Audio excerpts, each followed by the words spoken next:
श्री महाकाल। बहुत लंबे समय से एक विषय जो मेरे अंतर्मन में चल रहा था और जिसकी जानकारी मैं सारे ईश्वर भक्तों को देना चाहता हूँ, जो कि बड़ा ही भ्रम का विषय बना हुआ है इस संसार जगत में। और इस संसार जगत में भ्रम का विषय बना हुआ और इससे कई लोग परेशान भी हैं, मगर उसकी युक्ति और उसका निराकरण और उस भ्रम से पर्दा उठाने का काम कोई भी व्यक्ति नहीं करता, क्योंकि इस कर्म में भी कई लोगों के धंधे चल रहे हैं, स्वार्थ निहित हैं। कई लोग इन चीज़ों को उपयुक्त बताकर अपनी स्थितियों को पारंगत करने में लगे हुए हैं। तो इसलिए आज मैं पितृपक्ष के तहत जो 16 दिन के श्राद्ध चल रहे हैं और उसमें पितरों कि जो आवागमन की स्थिति शारीरिक रूप से बताई गई है उसका खंडन करना चाहता हूँ। कई जगह देखा गया है कि पितृपक्ष के दौरान या पितृपक्ष के अलावा भी लोगों के शरीर में पितरों का आवागमन बताया गया है। अब लोगों के शरीर में पितरों का आवागमन बताया गया है तो कई लोग किसी भी समय, किसी भी वक्त, किसी भी जगह झूमने लग जाते हैं, हिलने डुलने लग जाते हैं।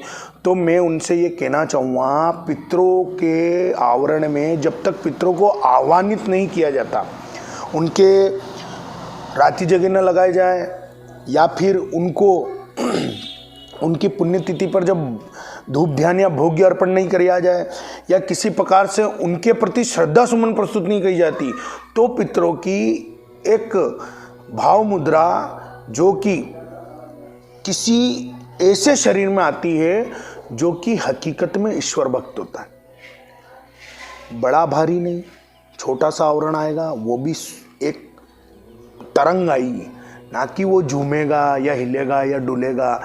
उसमें कई ऐसे आवरण विद्यमान होंगे घर के अंदर जिसमें आपको लगेगा कि हाँ, पितृ रूठे हुए हैं या पितरों की वजह से पितरों के प्रति अपनी श्रद्धा सुमन सही प्रस्तुत नहीं हो रही है। उसका मैं पूरी जानकारी आपको पहले के वीडियो में दे चुका हूँ, पर उसमें थोड़े बहुत हिंट्स में देता हूँ। जैसे पिता पुत्र के संबंध सही नहीं रहना, घर के अंदर स्त्री का बीमार रहना और घर में व्यवधान चलना, कार्यों में रुकावट होना, ये भी पितृदोष में आता है। और इसी तरह के आवरण आपके घर में विद्यमान होंगे। मगर किसी भी शरीर में दोष निहित रहना, बार बार भाव मुद्रा के अधीन हो जाना, हिलना डुलना और फिर पूरे परिवार को प्रपंचित करना, किसी को क्या बोलना, किसी को क्या बोलना, किसी व्यक्ति विशेष को टारगेट बनाकर उसको प्रताड़ित करना, ये पितरों का काम नहीं है। इस तरह से पितृ नहीं आते हैं किसी भी शरीर में। ये एक बहुत बड़ा द्वंद्व है और एक तरह का मानसिक दोष है जो कि एक कृति है इस संसार में, जिसका खंडन आप लोगों को करना पड़ेगा। कई लोग पितरों का परिवेश बनाकर समय असमय, ना तो उनको आह्वानित किया गया है, ना कोई पुण्यतिथि जिसका आवरण वो बना के बैठे हैं उसकी पुण्यतिथि भी नहीं है, और कोई ना तो पितृसर अमावस्या है। बिना तिथि, बिना पितृसर अमावस्या, बिना किसी कारण के अगर पितरों का आवागमन होता है तो ये एक तरह का प्रेत दोष है जो कि उसके शरीर में निहित हो गया है। वो किसी मलिन भाव की स्थिति में सम्मानित हो चुका है और उसको ये परेशानी पितरों के द्वारा नहीं दी जा रही है। ये एक अनावश्यक परिवेश है, इसका इलाज कराइए, इसका इलाज कराइए। और मैं स्पष्ट कहना चाहता हूँ कि कई लोग ऐसी अवस्थाओं का दुरुपयोग कर रहे हैं जिसकी सूचना इस वीडियो के माध्यम से मैं आपको दे रहा हूं। अगर किसी को पितृपक्ष की स्थितियों में पितरों के भाव आते हैं तो मैं कहता हूं यह भी गलत है, क्योंकि पितरों का आवागमन स्वयं उस समय का निर्धारण किया हुआ है ईश्वर के द्वारा कि 16 दिन पितृपक्ष के दौरान स्वयं पितृ ही उस घर में आवरण बनाते हैं। अब क्या होता है कि ऐसे लोग जिनके शरीर में पितरों का आवरण बताया गया है, आप उनको एक तरह से गौर से उनको बिल्कुल जानिए कि उनका स्वभाव कैसा है। अगर वो माता पिता की इज्जत नहीं करते हैं तो उनमें पितरों के भाव आ ही नहीं सकते। परिवारजनों के प्रति उनमें श्रद्धा नहीं है तो पितरों के भाव नहीं आ सकते। अपनों से बड़े कुटुंब के अपने बड़ों का अगर वो अनादर करते हैं तो उनमें पितरों के भाव नहीं आ सकते। ये शास्त्रोक्त चीज बता रहा हूं मैं आपको। मगर ऐसे ही लोग जिनके द्वारा माता पिता को अपमानित किया जाता है, जिनके द्वारा परिवारजनों को अपमानित किया जाता है, जिनके द्वारा कई तरह के द्वंद्व किए जाते हैं, उन्हीं में पितरों के भाव आते हैं। और क्यों आते हैं अगले वीडियो में बोल चुका हूं। प्रचंड आदेश भाग 4 में वो लोग झूठी अपनी इज्जत बढ़ाने के लिए, क्योंकि उन लोगों को कोई भी उनको सम्मान से नहीं देखता है, क्योंकि उनके कर्म ही ऐसे हैं। तो जब उनके कर्म ऐसे हैं तो वो साहब झूठी स्थितियों को दर्शाकर अपने आप को सम्मानित करने का प्रयास करते हैं, परिवार के बड़े जनों से भी धोख लगवाने का प्रयास करते हैं। ये एक तरह का अहम है उनका, घमंड है उनका। और इस घमंड को आप लोगों को अब सनातनी अवस्थाओं का पालन करके तोड़ना पड़ेगा।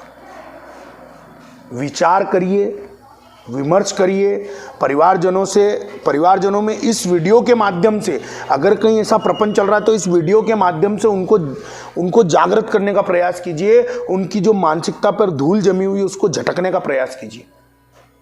अब एक बात और जो बहुत ही आवश्यक है, जो आपको जानकारी में होना चाहिए, कि जब अगर किसी के व्यक्ति के पित्र आ रहे हैं और उसके बाद उसकी शारीरिक अवस्थाएं निर्बल हो रही है, वो परेशान हो रहा है, उसको बार बार किसी प्रकार की बीमारियां घेरी हुई है, तो साहब उसके अंदर पितरों का आवरण नहीं, क्योंकि साहब पितर किसी को परेशान नहीं करेंगे, पितर किसी की शारीरिक अवस्थाओं का पान नहीं करेंगे, और इसके अलावा अपने ही परिवार के सदस्य की बलि स्वीकार नहीं करेंगे।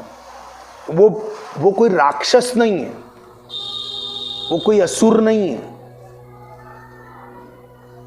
वो एक पुण्य आत्मा है जो कि आपके परिवार का एक हिस्सा थी, जिसने सरल हृदयता से जो भी स्थिति बनाई वो सर्वस्व धन जायदाद, जमीन, घोड़ा, गाड़ी, यहाँ तक कि अपना स्वयं का बसाया हुआ आशियाना वो भी आपको समर्पित करके चला गया। तो ऐसा व्यक्ति आपको कभी प्रताड़ित नहीं करेगा, आपके शरीर का पान नहीं करेगा, और आपके शरीर में अवस्था बनाकर किसी बहू, बेटी या किसी भी बेटे को परेशान नहीं करेगा। जय श्री महाकाल। जय श्री महाकाल। अगर वीडियो में कहीं भी बातों से आप सहमत हैं तो लाइक, सब्सक्राइब, शेयर करें और आगे आने वाली वीडियो के अपडेट्स के लिए बेल आइकन को दबाकर ऑल सेलेक्ट करें। जय श्री महाकाल।